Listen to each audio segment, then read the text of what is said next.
Hello my beautiful people, welcome back to my channel. In today's video we're talking about the newly launched Sakura palette from Alter Ego. I will show you 3 different look tutorials, and the makeup look that's on my eyes right now is one of the makeup looks in today's video. As per usual, this video has a timestamps for you to navigate through, and at the end of this video I will share my first impression final thoughts with you. And of course we're going to put the Sakura palette next to Natasha Denona Retro Glam for a brief comparison. Hopefully you will find this video helpful for your purchasing decisions. And if you're new here, hi, my name is Eve. I love all things beauty. Here on my channel I share about makeup, skincare, hair care, and at times lifestyle things like travel, fashion, and lifestyle vlogs. I upload new videos every week, and if that sounds interesting to you, I hope you stick around, enjoy this video, subscribe to my channel, and now without further ado, let's dive in.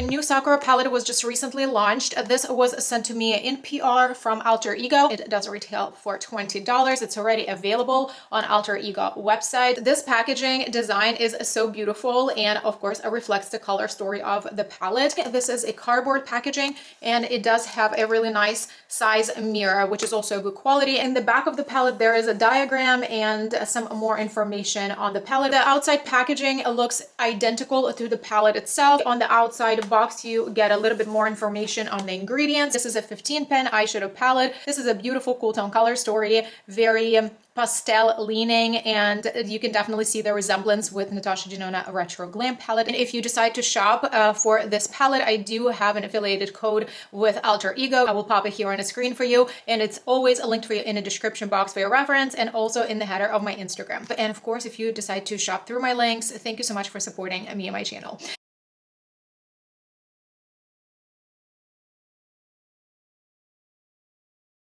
So here I have swatches. The top row is from Alter Ego palette and the bottom one is from Natasha Denona. Both formulas are nice, however they're still different. Natasha Denona is definitely more creamy on touch, and as you can see the swatches can go much longer than the Alter Ego ones.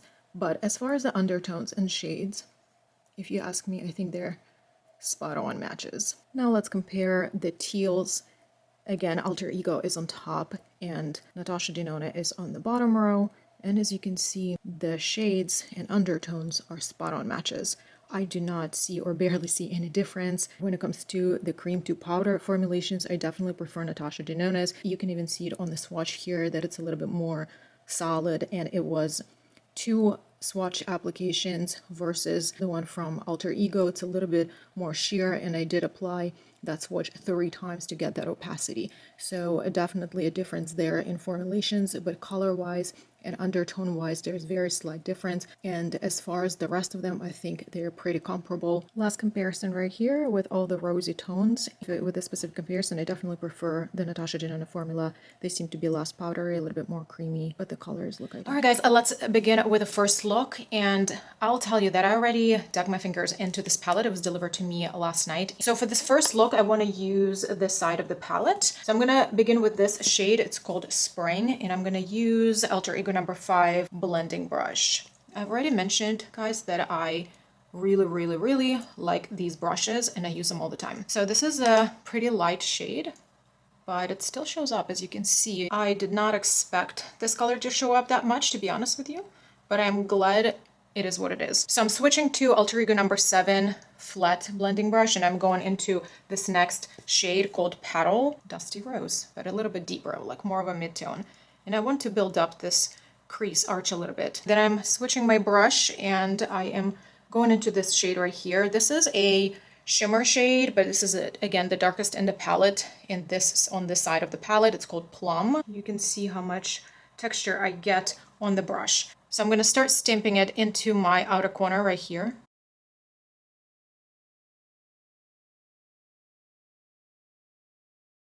And I'm going to go back to the previous shade, rebuild this intensity here because I feel like I lost it a little bit. I cleaned my brush on the color switch, and I'm going to go into this shade Hazy. This is a like mid-tone taupey shade. I want to bring this shade right here a little bit. On the eye, it does have the same undertone, like that taupey undertone, but I don't want the shimmer in my crease. I feel like I just need a little bit more definition here. I'm going to go into this shade next on my lid. It's called Cherry. I want to show you how much texture I got from taking this shade. I am going to spray this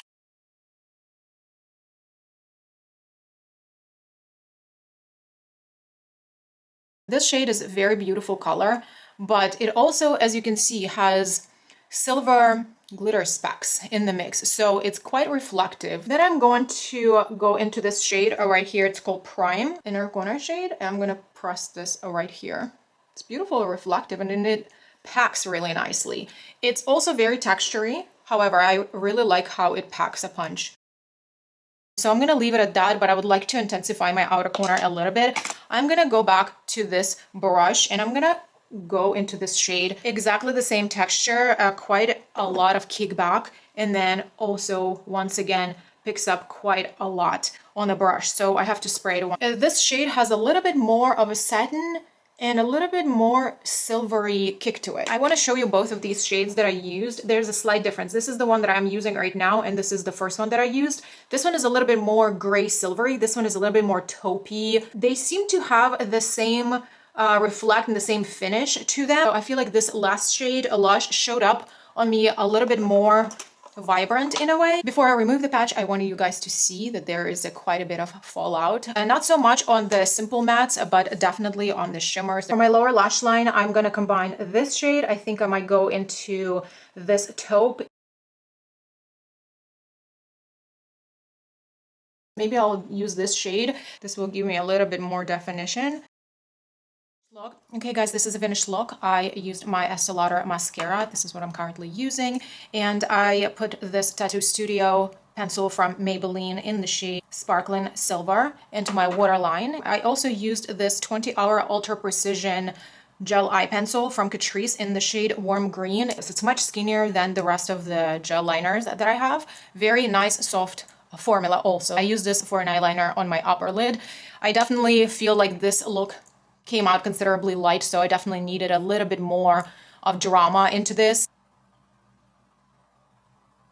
These are all the shades that I used, starting from this very pastel pink. Now let's do a look number 2, and I think I'm gonna go with something with this side. I think I am going to start with this shade. Very outer portion of my eye, just here, just to create a little bit of a shadow. This shade doesn't come off on my skin tone too much, but up close, very up close, you can definitely see it's there. On camera, I don't think it really shows up too much. Then I'm gonna go into this shade right here. I'm gonna start applying it here and blending it into that taupe shade that I just placed. Then I'd like to go a little bit into this next shade. Now I want to go into this shade right here. This is a cream to powder formula, and I need a dense brush. And I'm taking my Ulta crease brush. I'm going to start packing it onto my lid toward my outer corner. It blends okay, as you can see. It packs okay, but I just don't feel like the more I pack, the more intensity I get. I feel like it just kind of gives me this intensity, and it doesn't go any deeper than this. It's a beautiful color though. Look how beautiful this teal is. And I would love to go next into this shade. It's called Twinkle, and this texture seems to be just the same as the rest of the shimmers that I've tried so far. Place it right here on my lid. Now I'm gonna go into this shade. It's called Radiant. This is the lightest of the teals or greens, if you will. And I'm gonna place it right here into my inner corner. It's as bright as this one that we place here, but it has a little bit of that minty shift in it. And then I'm gonna go into this shade next. It's called Fair, and I'm just going to fill this space in. I just want to connect these two shades together, and I think that just gives you very, very beautiful, seamless monochromatic transition. Well, I added a few touches to my upper lid, but I will show you the products in just a second. Let's finish on this lower lash line. I'm gonna go into this shade, and I'm gonna go into this darker shade right here. I want a little bit more depth. Okay guys, this is the finished makeup look. These are all the shades that I used, including this very light taupe shade. Again, I use my Estee Lauder mascara. My waterline, I use this LA Girl Shockwave metallic eyeliner in the shade Dragon. This is a very beautiful metallic, like greenish teal. I really love it with this type of looks. And this is an eyeliner that I recently talked about in my monthly collective haul for July. That video is already out and live. This is NYX Vivid Brights in the shade Cayenne Simp. This is a beautiful teal shade again, and I use this in a combination with this Essence Super Precise eyeliner in the shade Black. And as you can see, I did half of the liner in the teal shade, and then I merged it and blended it into the black wing on the outer portion of my eye. This is a really fun combination. Both of these liners are really good, and the brushes on both of these are super thin and a little bit longer and have bristled, very, very skinny brush. The next one looks very nice and precise as well. So I think it just added a little bit more of a fun touch to this look. Okay, let's get into the final look. And as you can see, my complexion is fully finished. Probably used some of these tones, and I think it will go nicely with my orange, everything else that's happening on my face. I'm gonna start with my blending brush number 5 from Alter Ego brush set and go into this shade first. It's called Wilt.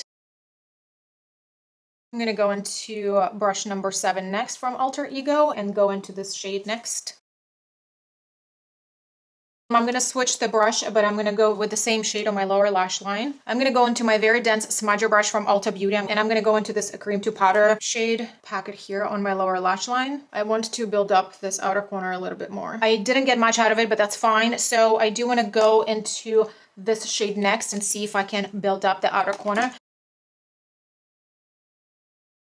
I would love to mix these two shades on my lid. This shade is going to go on my lid, and this one is going to be my inner corner.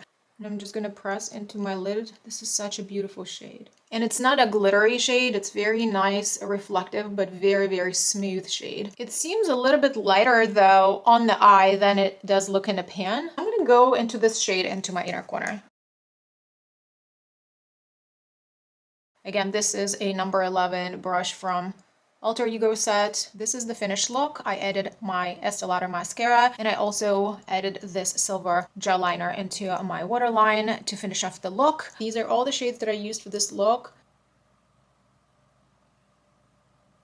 When I started this look, I really thought I was going to stick to all these shades, which I could, but somehow in the middle of the way, I went into this side, and I don't regret it. I think it came out really nice. I will be wearing this makeup look for the rest of the day, and I wanted to show you that I was digging into this shade so much, I almost hit a pin on it. There's just like such a significant dent. This cream to powder shade is considerably soft. Now it's time I share my final thoughts on the Sakura eyeshadow palette from Alter Ego, and I have to say, I have to start from saying that I really enjoy this packaging. It is beautiful, very inspiring. I love that it reflects the color story that's inside. I really enjoy that it is a very compact palette as well, also including the mirror. So as far as the color story, I personally do enjoy these colors. I really love the Dusty Rose and this portion of the palette. To my opinion, I've said that before and I'll say it again, the teals are new gray. They are so much softer, even though they do have the coolness in the colors, in the shades, but they are so much softer on the complexion than the grays. And I really enjoy how this palette organized. I think it's a little bit more straightforward and easier to read. So now let's talk a little bit about the quality, because I know this is what you're here for. The quality generally between the formulas is very consistent. So I have tried this entire palette between the 3 looks that I shared with you today. There are different formulas in this palette, regular mattes, and they're all consistent throughout. There is a good amount of kickback once you pick up the shades from the pan. However, once you blend those regular mattes on the eye, there's no really fallout on your skin. When it comes to shimmer formula, this is where you get a lot of texture. I definitely suggest you spray the brushes if you would like the color to stick to your lid a little bit better with full opacity to the shade, and also avoid a lot of fallout under the eyes. However, I find that the shimmers are very beautiful. They are very reflective, they're creamy, and you can definitely apply them just with a brush, or you could spray your brush for a little bit more intensity like I mentioned earlier, or you can apply them with the finger. You know how important for me is to have a bright inner corner, and this palette definitely gives you not one option but 2. Both of these shades are very beautiful, and these 2 shades,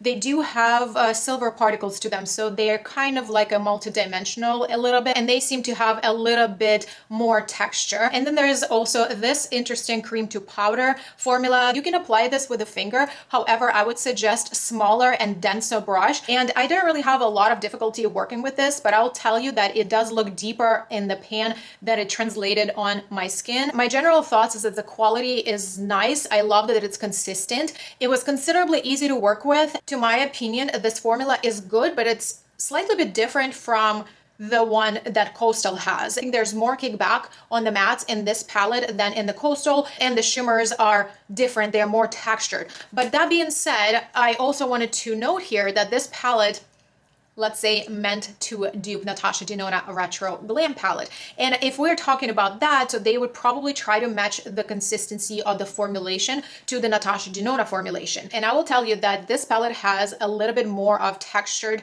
shimmers. So I think I see what the brand was trying to do with this one. I think that they were trying to formulate their eyeshadow textures as similar to Natasha Denona as they could. As far as the matte, Natasha Denona formula is on a different level. Final verdict here, this is a nice quality palette. If you are on a budget, I think this is a great palette and you will not be disappointed, especially if you like these colors and shades. The mattes are easy to work with. They are easy to blend on their own and they also nicely blend into each other. There's no patchiness. It's a really nice, comfortable formula to work with. Also, to me, it's personally important, but I like my shimmers to be nice and smooth and reflective. And if that's also important to you, I think you're gonna like this. Just the same thing that I said in my review for Natasha Denona Retro Glam palette, that this palette is missing depth for me. I like to have a darker outer corners, and this is something that this palette is not giving you. So these are my thoughts on the palette and the comparison, and I hope this video was helpful. I hope you enjoyed it. If you have any additional questions or comments, I'll leave them in the comment section below. I would love to chat with you there. And if you enjoyed this video, give this a big thumb up and just help my channel out. If you're not yet a subscriber, I invite you to subscribe to my channel before you leave today. Thanks so much for watching and hanging out with me today, and I will catch you in my next one. Bye.